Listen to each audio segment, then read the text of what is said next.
में एक खबर सुनी होगी कि एक बच्ची के साथ अत्याचार करने वाले आरोपी को उसके पिता ने गोरखपुर कोर्ट में मार दिया, क्योंकि उस बच्ची के पिता को अपनी न्याय व्यवस्था पर विश्वास नहीं था।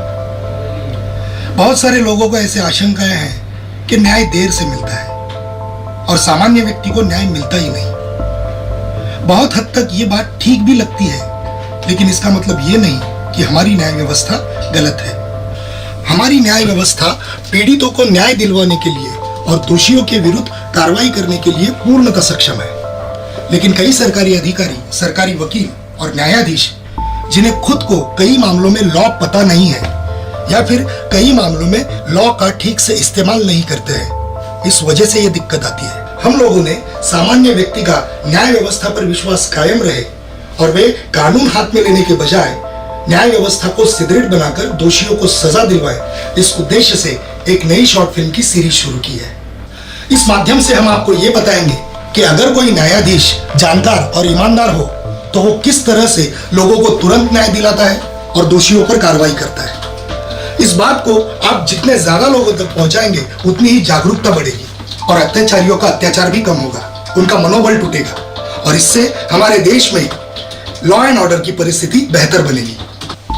आप सभी लोगों से यह विनती है कि इस सीरीज को जरूर देखिए और ज्यादा से ज्यादा लोगों तक इस संदेश को पहुंचाइए। याद रखिए, अगर सचिन वाजे और परमवीर सिंह जैसे भ्रष्ट और गुंडे पुलिस अधिकारी हैं, तो वहीं पर आपकी रक्षा के लिए जान देने वाले पुलिस अधिकारी भी हैं। अगर शमित मुखर्जी, CS कर्णन, निर्मल यादव, रोहिंटन नरीमन और दीपक गुप्ता जैसे भ्रष्ट और नाकाबिल जजेस हैं, तो वहीं पर कृष्णा अय्यर जैसे विद्वान और कर्तव्यनिष्ठ जजेस भी हैं। व्यवस्था को दोष देने के बजाय उसे सबके लिए उपयुक्त बनाने में मदद करें। धन्यवाद।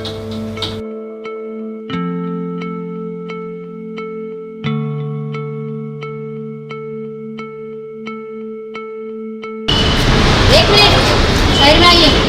क्या हुआ? क्या हुआ? समझे क्या हुआ? क्या? मास्क नहीं पहना है? हाँ वो मैडम, मुझे सांस लेने में तकलीफ होती है ना, वो इसलिए। कुछ नहीं, जुर्माना भरना पड़ेगा। जुर्माना? लेकिन मैडम मेरे पास तो पैसे नहीं है तो पुलिस को बुलाना पड़ेगा। पुलिस? मैडम प्लीज मेरी बात सुनिए ना।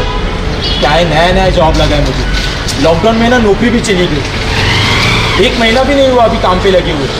बात आपकी सही है, लेकिन मैं भी मेरा काम ही कर रही हूँ, ठीक है? पैसे तो आपको भरने ही पड़ेंगे, या फिर पुलिस देखेगी आगे का काम। और एक बार मैं आपको पुलिस के पास ले चलूँ तो फिर। मैडम प्लीज, लेकिन मेरे पास सच में पैसे नहीं है। चाहिए तो आप चेक कर लीजिए ना। हमारे पास दूसरा कोई काम धंधा नहीं है क्या? हाँ, दुनिया में क्या चल रहा है तुम्हें पता भी है? तुम्हारे जैसे लोगों की वजह से ही ना कोरोना फैल रहा है। एक काम करो, पैसे तो भरने ही पड़ेंगे, या फिर मैं अब भी पुलिस को बुलाती हूँ। मैडम प्लीज, मेरे पास पैसे नहीं है, लेकिन मुझे जाने दीजिए ना, मुझे बहुत देर हो रही है मैम। अच्छा, देर हो रही है, ठीक है। ओ साहब! नहीं मैडम, मैडम सुनो ना। साहब आप देख लो, अभी मैं जा रही हूँ। साहब जाने दो ना साहब। साहब वो ऑफिस से फोन पे फोन आ रहे हैं साहब। एक बार गलती हो गई ना, छोड़ दो ना साहब। साहब मैं आपके पैर पड़ता हूँ साहब। साहब प्लीज जाने दो ना। ये काहे रे तुझे मत चुप रहने का, एकदम चुप रहने का है? और ऑफिस से फोन आ रहा है ना तो उनको बोलने का आके पैसा भरो। क्या लगता है? वो नया नया जॉब है ना साहब, प्लीज। तो पहनने का ना मास्क। साहब वो सांस लेने में तकलीफ होती है इसलिए नहीं पहना। सरकार पागल है ना, नियम बनाया। साहब टीवी पे देख लो, अपना प्राइम मिनिस्टर हो गया, पॉलिटिशियन हो गए, कोई मास्क नहीं पहनता। उनकी तो रैलियां भी चल रही है, तो कॉमन मैन को क्यों तकलीफ दे रहे हो? ज्यादा समझ में आ रहा है क्या? जुर्माना भरना है या नहीं? साहब सच में मेरे पास पैसे नहीं है, नहीं तो मैं दे देता। आप चाहे तो चेक करो ना बटुआ।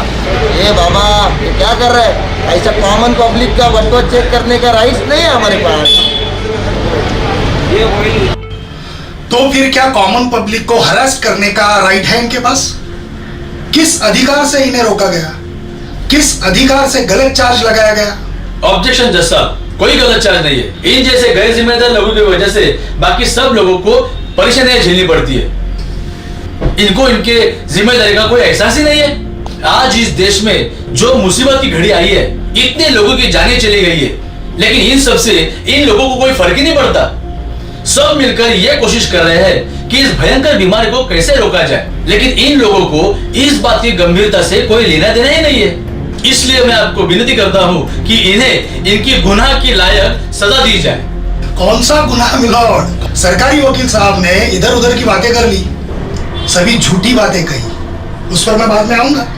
लेकिन ये जिस गुनाह की बात कर रहे हैं वो तो कोर्ट को बताए। जाहिर सी बात है सर, इन्हें सेक्शन 269 के अंडर इन्फेक्शन फैलाने के जुर्म में गिरफ्तार किया गया है। सर, सुप्रीम कोर्ट के डीके बासु की गाइडलाइन के तहत किसी भी व्यक्ति को गिरफ्तार करते समय कारण बताने होते हैं, वो भी लिखित रूप में, और उस जगह के 2 व्यक्तियों के हस्ताक्षर लेने होते हैं। ऐसा कोई पंचनामा हुआ ही नहीं। पुलिस के पास इन्फेक्शन फैलाने का कोई सबूत ही नहीं है माय लॉर्ड, और ऐसे में पुलिस अधिकारी कंटेम्प्ट ऑफ कोर्ट और आईपीसी 220, 341 और 342 के तहत सजा के हकदार है। सर, पर मास्क नहीं लगाओगे तो इन्फेक्शन फैलेगा ही ना। ऐसा कोई साइंटिफिक प्रूफ नहीं है कि मास्क की वजह से वायरस रुकता है। सरकार के आईसीएमआर विभाग ने और हेल्थ मिनिस्ट्री ने लिखित में दिया है कि उनके पास कोई सबूत नहीं है कि मास्क लगाने की वजह से इंफेक्शन नहीं फैलता है। तो मिलॉर्ड, लोगों से जो पैसे लिए जा रहे हैं फाइन के नाम पर, जिस तरीके से लिए जा रहे हैं, डराकर धमकाकर, मैं कहूंगा ये एक तरीके का एक्सटॉर्शन है। इन्फेक्शन तो मास्क पहनने वाला या फिर वैक्सीन लेने वाला भी फैला रहा है, तो इस बात का कोई सेंस ही नहीं बनता मिलॉर्ड। और इन्हें यहाँ पर जो पकड़ के लेके आए हैं, इस बात का भी कोई सेंस नहीं बनता, क्योंकि मिलॉर्ड, मास्क की जो साइज होती है वो माइक्रोमीटर में होती है और वायरस का नैनोमीटर में। इसका ये मतलब है कि मास्क के एक छेद में से सैकड़ों वायरस अंदर जा सकते हैं, तो फिर मास्क किस लिए? गवर्नमेंट ऑफ इंडिया ने आरटीआई के जवाब में कहा है कि उनके पास ऐसा कोई वैज्ञानिक प्रमाण नहीं है कि मास्क लगाने से वायरस रुकता है। आगे ये लिखा है कि healthy people should not wear the mask. जैसे कि आप देख रहे हैं ये हेल्दी है। Wearing mask is not mandatory. Milord, वैज्ञानिकों ने 32 स्टडीज की है, 32, जिसके हिसाब से मास्क का अपने शरीर पर बहुत ही हानिकारक साइड इफेक्ट होता है। जैसे कि लंग्स डैमेज होगा, आपके शरीर का ऑक्सीजन जाएगा। अब ऑक्सीजन जाएगा मतलब जब आप ऑक्सीमीटर लगाएंगे तो ये पाएंगे कि ऑक्सीजन कम है शरीर में। अगर ऑक्सीजन कम है शरीर में, इसका मतलब कोविड पॉजिटिव, मतलब कोविड से लड़ने की ताकत ही आप खो देंगे। यह एक षड्यंत्र है वैक्सीन कंपनियों को फायदा पहुंचाने के लिए। अगर मास्क मैंडेटरी नहीं है तो फाइन किस बात का लिया जा रहा है मिलॉर्ड? ऐसा कोई रूल ही नहीं है। जब ऐसा कोई रूल बनाया जाता है तो section 78 of disaster management act कहता है कि इनको पार्लियामेंट में प्रोड्यूस करके फिर उसका लॉ बना के लेना है, और लॉ बनाने के लिए आपको यह प्रूव करना पड़ेगा कि मास्क की वजह से वायरस रुकता है, या फिर मास्क का फायदा है, या फिर उसके जानलेवा दुष्परिणाम नहीं है। मिलॉर्ड, आईपीसी 188 में से एफआईआर रजिस्ट्रेशन का पुलिस को कोई अधिकार ही नहीं है, और ये मेरा कहना नहीं है, ये मुंबई हाई कोर्ट का जजमेंट है।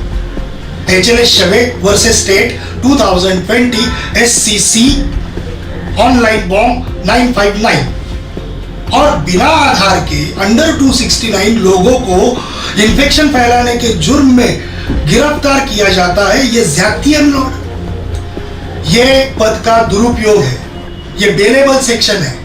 पुलिस अरेस्ट कर नहीं सकती, लेकिन किया है।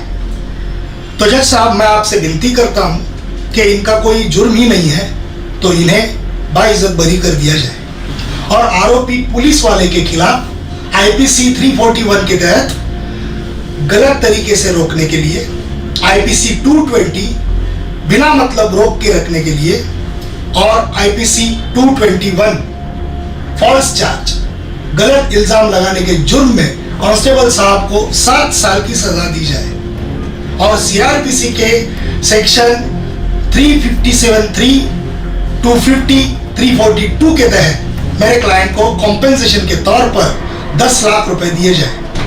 थैंक यू जज साहब। बताइए आपके पास क्या सबूत है कि इसने इन्फेक्शन फैलाया? मास्क नहीं पहना मतलब इन्फेक्शन फैलाना नहीं होता। कितने दिनों से आप पुलिस डिपार्टमेंट में काम कर रहे हो? लीगल सबूत चाहिए, लीगल। आपने क्यों इसे पकड़ा? वो सर सीनियर के आदेश थे सर। सीनियर आपको कुएं में कूदने को कहेगा तो आप कूद जाओगे? आपको पता नहीं है कि आपको कोई भी आदेश दे पर आपको केवल कानून के हिसाब से ही करना है।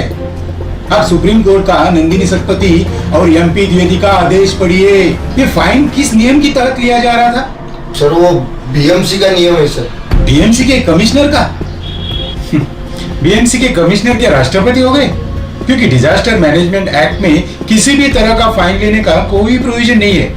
और जब तक पार्लियामेंट में नया कानून बनाया नहीं तब तक आप कुछ भी फाइन लेते हो तो गैर कानूनी माना जाता है। ऑफेंस ऑफ एक्सटॉर्शन माना जाएगा।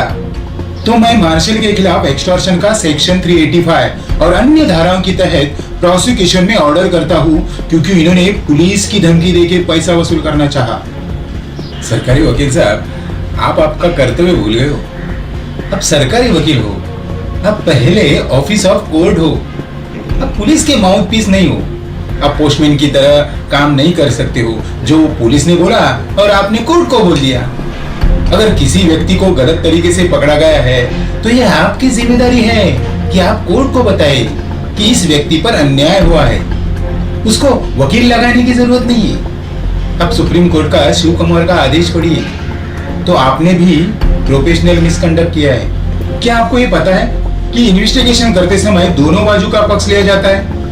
तो जब ये व्यक्ति मास्क क्यों नहीं लगा रहा है इसके बारे में आपने जो कारण दिए हैं और इन्होंने जो साइंटिफिक डॉक्यूमेंट्स और केंद्र सरकार के आरटीआई दिए हैं उसका आपने इन्वेस्टिगेशन क्यों नहीं किया?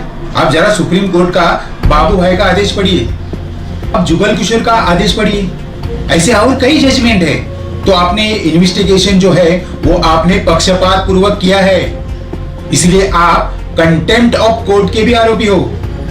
अगर कोई व्यक्ति पुलिस को गैर कानूनी काम करने से रोक रहा है, भारतीय संविधान का अनुच्छेद 51A में क्लियर लिखा है, तो हर नागरिक का कर्तव्य है कि देश की संपत्ति का रक्षण करे, उनके सभी भाई बहनों की जान माल का रक्षण करे। तो वो व्यक्ति संवैधानिक कर्तव्य निभा रहा है। अगर पुलिस उसके ऊपर झूठा चार्ज लगाए तो वो नहीं बल्कि पुलिस गैर कानूनी काम कर रही है। दिल्ली उच्च न्यायालय का अनिरुद्ध बहल और सुप्रीम कोर्ट का इनडायरेक्ट टैक्स प्रैक्टिशनर एसोसिएशन का जजमेंट पढ़ लीजिए। ऐसे सामाजिक कार्यकर्ताओं के खिलाफ अगर पुलिस केस करेगी तो पुलिस के ऊपर ही एक्शन होगा और आपको उन्हें कॉम्पेंसेशन ही देना पड़ेगा। सभी बातों को और सबूतों को ध्यान से समझने के बाद अदालत इस नतीजे पे पहुंची है कि मिस्टर नितिन को गलत तरीके से पकड़ा गया।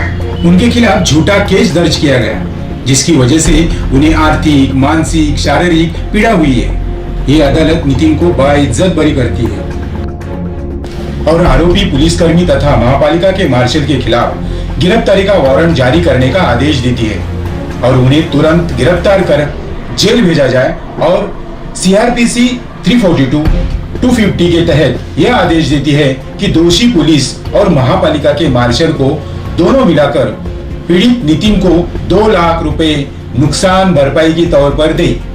सरकारी वकील इनको भी इस मामले में सेक्शन 120B, 34, 52 आईपीसी के तहत आरोपी बनाया जाए और बार काउंसिल को ये निर्देश दिया जाता है कि वो इनकी सनद रद्द की कानूनी कार्रवाई शुरू करे। आरोपी पुलिस अधिकारियों ने इस मामले में इन्वेस्टिगेशन करते समय पक्षपातपूर्ण एक तरफा इन्वेस्टिगेशन किया है और ये सर्वोच्च न्यायालय और उच्च न्यायालय का अवमान है। इसलिए माननीय उच्च न्यायालय को कंटेम्प्ट ऑफ कोर्ट एक्ट के तहत इनके खिलाफ कार्रवाई करने के लिए अपना रेफरेंस फॉरवर्ड करती है। ये होता है ईमानदार और जानकार जज होने का असर, जिन्होंने परिस्थिति की सच्चाई को पूरी तरीके से समझा और फिर जो गलत है, फिर चाहे वो न्याय व्यवस्था से जुड़े हो या फिर सरकार से जुड़े हो, जैसे कि सरकारी वकील, पुलिस कांस्टेबल, महापालिका के मार्शल, किसी को भी बख्शा नहीं गया। ये होती है न्याय व्यवस्था की ताकत, कानून की ताकत। कानून से डरे नहीं बल्कि कानून को समझे, कानून से जुड़े, हमसे जुड़े। आपकी जो भावनाएं हो, आपका जो कहना हो, वो आप कमेंट बॉक्स में जरूर दर्ज किया